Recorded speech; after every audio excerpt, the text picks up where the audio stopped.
let's take a look at what Daniel chapter 2 has to say about eschatology. Let's look at Daniel's interpretation of Nebuchadnezzar's dream, beginning in verse 36. Chapter 2, verse 36. This is the dream, and we will tell the interpretation thereof before the king. Thou, O king, art a king of kings, for the God of heaven hath given thee a kingdom, power, and strength, and glory. And wheresoever the children of men dwell, the beasts of the field and the fowls of heaven hath he given into thine hand, and hath made thee ruler over them all. Thou art this head of gold. And after thee shall arise another kingdom, inferior to thee, and another third kingdom of brass, which shall bear rule over all the earth. And the fourth kingdom shall be as strong as iron, for as much as iron breaketh in pieces, and subdueth all things. And as iron that breaketh all these, shall it break in pieces and bruise. And whereas thou sawest the feet and toes, part of potter's clay and part of iron, the kingdom shall be divided. But there shall be in it of the strength of the iron, for as much as thou sawest the iron mixed with miry clay. And as the toes of the feet were part of iron and part of clay, so the kingdom shall be partly strong and partly broken. And whereas thou sawest iron mixed with miry clay, they shall mingle themselves with the seed of men, but they shall not cleave one to another, even as iron is not mixed with clay. And in the days of these kings shall the God of heaven set up a kingdom which shall never be destroyed. And the kingdom shall not be left to other people, but it shall break and consume all these kingdoms, and it shall stand forever. For as much as thou sawest that the stone was cut out of the mountain without hands, and that it brake in pieces the iron, the brass, the clay, the silver, and the gold, the great God hath made known to the king what shall come to pass hereafter, and the dream is certain, and the interpretation thereof sure. So let's take a look at what we see here. We see the statue is made of 5 different materials, but 4 kingdoms, actually 5 different kingdoms are mentioned. First, we have the head of gold, and Nebuchadnezzar is identified as that kingdom. Thou, O king, art the king of kings, this king of kings. And then he mentions that there will be another kingdom after him, inferior to his. And I would submit to you that that is the Medo-Persian Empire. Daniel chapter 5 talks about Belshazzar, Nebuchadnezzar's son, being overthrown by the Medo-Persian Empire, and Darius taking over the kingdom. And just to point out real quick, an interesting idea perhaps. He says, here Daniel says that the second kingdom is going to be inferior to Nebuchadnezzar's kingdom. One of the ways I see that the Persian Empire is inferior to the Babylonian Empire is that the king within the kingdom doesn't have as much authority and power in the Medo-Persian Empire as he has in the Babylonian Empire. And we see that right from the text. In chapter 5, we find Daniel again talking to Belshazzar, Nebuchadnezzar's son. And look at that in verse 18 of chapter 5. Daniel says, O thou king, the most high God gave Nebuchadnezzar thy father a kingdom and majesty and glory and honor. And for the majesty that he gave him, all people, nations, and languages trembled and feared before him. And then drawing your attention to this next phrase, whom he would he slew, and whom he would he kept alive, and whom he would he set up, and whom he would he put to death, put down. So The king of Babylon had the authority to, according to his own will, kill who he wanted and raise up who he wanted, keep alive who he wanted. But then we find in the next empire, the Medo-Persian Empire,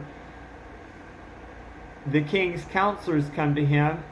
In verse 15 of chapter 6, it says, "Then these men assembled unto the king and said unto the king, Know, O king, that the law of the Medes and Persians is that no decree nor statute which the king establisheth may be changed." So that was the laws of the Medo-Persian Empire, that once the king sets in place a certain law, he couldn't go back and just from his own whim or desire change the law. It was unchangeable. So that may be one way that the glory of the Babylonian Empire was greater than the glory of the Medo-Persian Empire. But then he goes on to mention the third kingdom, the kingdom of brass, and I would submit to you that that's Greece, which shall bear rule over all the earth. Then in verse 40, "And the fourth kingdom shall be as strong as iron." So he sees the legs and the feet of iron, and then down in the feet and the toes, iron and clay. So just thinking about it, who comes after Greece as the next world empire? We would think Rome comes after Greece. This fits Rome to be iron. Rome was a very powerful nation. Then we find here, and it breaks in pieces and bruises everywhere. Everywhere it goes, it destroys and conquers. Very powerful empire.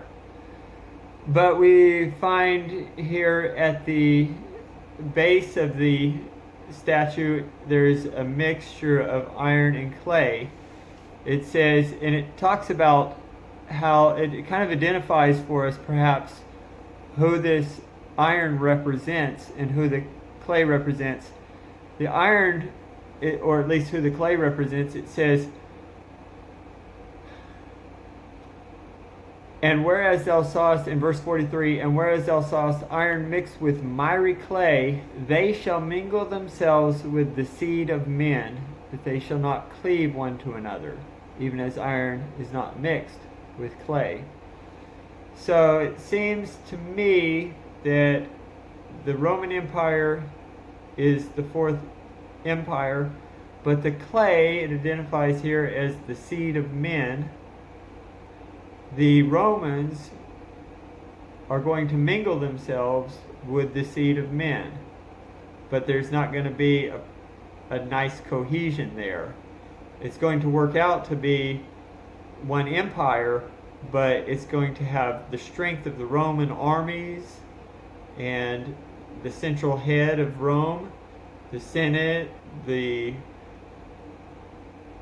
Caesar, but the governing is oftentimes going to be handed out to these other local nationalities to do their own ruling. You see that in the Bible, the area of Palestine being ruled by local leaders. Herod was king of several provinces there in the land of Israel, and there was a symbiotic relationship here of Rome governing through these local leaders. Next, let's look at this verse in verse 44, and I think this is a very interesting verse. It says, "And in the days of these kings shall the God of heaven set up a kingdom which shall never be destroyed." So what kings is he talking about? In the days of these kings. And what is this kingdom that God is going to set up? talks about the kingdom being this stone cut from a mountain without hands, hitting the statue right there in the feet where you have the clay and the iron, demolishing the statue, and this stone grows into a great mountain. So could we suppose that the legs and the feet are indeed Rome? And in the days of this kingdom, that is the Roman Empire, in the days of these kings, God is going to set up a kingdom. This is a kingdom that will never be destroyed and grows into a great mountain. This is an interesting idea. It seems to be that God sets up his kingdom in the days of the Roman Empire. But let's look at some more passages in Daniel and see what else they have to say about eschatology. I'll see you in the next video.